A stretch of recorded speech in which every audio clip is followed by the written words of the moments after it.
সম্মুখ সমরে থেকে পর্যাপ্ত খাবার ও সুপেয় পানির অভাবে কঙ্কালসার হয়ে পড়েছে অনেক ইউক্রেনীয় সেনা। এরকমই একদল সেনার ছবি সামাজিক যোগাযোগ মাধ্যমে ছড়িয়ে পড়ায় তীব্র ক্ষোভের সৃষ্টি হয়েছে। এই কেলেঙ্কারির জেরে ইউক্রেনের প্রতিরক্ষা মন্ত্রণালয় তাদের এক শীর্ষ কমান্ডারকে বরখাস্ত করেছে। ব্রিটিশ সংবাদ মাধ্যম দ্য গার্ডিয়ানের প্রতিবেদন থেকে জানা যায়, আনাস্তাসিয়া স্তিলকুস নামের এক সেনার স্ত্রীর পোস্ট থেকে ঘটনাটি সামনে আসে। তিনি তার স্বামীর সহযোদ্ধাদের কিছু ছবি সামাজিক যোগাযোগ মাধ্যমে পোস্ট করেন। ছবিগুলোতে দেখা যায় অপুষ্টির কারণে 4 জন সেনার শরীর জীর্ণ ও কঙ্কালসার হয়ে গেছে। তাদের পাঁজরের হাড় বেরিয়ে এসেছে, পেট ঢুকে গেছে ভেতরে, হাত ও বাহু শুকিয়ে গেছে। ওই সেনাদের স্বজনরা জানান, উত্তর পূর্ব ইউক্রেনের কুপিয়ানস্ক শহরের কাছে ওয়াস্কিল নদীর বাম তীরে একটি সংকীর্ণ ভূখণ্ড রক্ষায় টানা 8 মাস ধরে লড়াই করে যাচ্ছেন এই সেনারা। সেখানে কেবল ড্রোন দিয়ে খাবার ও ওষুধ পাঠানো হতো। শিলকুস লেখেন, যুদ্ধক্ষেত্রে যাবার সময় এই সেনাদের ওজন ছিল 80 থেকে 90 কেজির উপরে। এখন তাদের ওজন 50 কেজিতে নেমে এসেছে। তিনি অভিযোগ করেন, একবার খাবার দেবার পর টানা 10 দিন আর কোনো খাবার সেখানে যায়নি।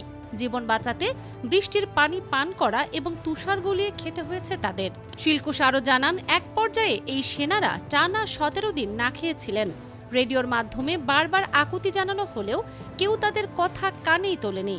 আমার স্বামী আর্ত চিৎকার করে ভিক্ষা চেয়েছে, বলেছে খাবার নেই, পানি নেই, কিন্তু তাদের কথা শোনা হয়নি। এমনটা একবার নয়, বারবার ঘটেছে।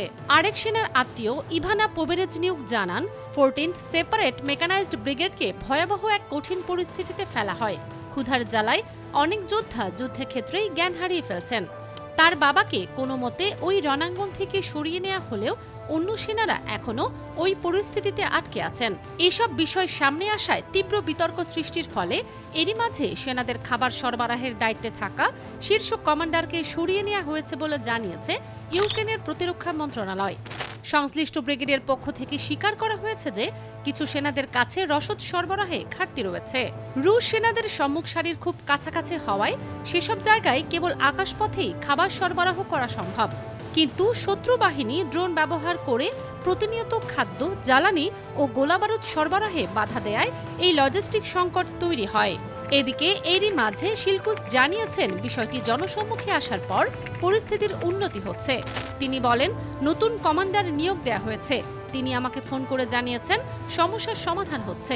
আমার স্বামী জানিয়েছে, গত 8 মাসে সে যতটা না খেয়েছিল এর মাঝে তার চেয়ে বেশি খাবার পেয়েছে। তবে দীর্ঘদিন অভুক্ত থাকায় তাদের পাকস্থলী সংকুচিত হয়ে গেছে। তারা জানে না পরের দিনের খাবার পাবে কিনা। এই সেনাদের সুচিকিৎসা ও অন্যত্র সরিয়ে নেওয়া প্রয়োজন। ইউক্রেনের সামরিক কমান্ড পুরো ঘটনার বিস্তৃত তদন্ত শুরু করেছে। সেনাদের কাছে খাবারের নতুন চালান পৌঁছে দেওয়া হচ্ছে এবং অনুকূল পরিস্থিতি তৈরি হওয়া মাত্রই ওই এলাকায় আটকে পড়া সেনাদের সরিয়ে নেওয়া হবে বলে প্রতিশ্রুতি দিয়েছে তারা। ফারজানা মৌসুমী, নিউজ ডেস্ক, দুতিয়াল।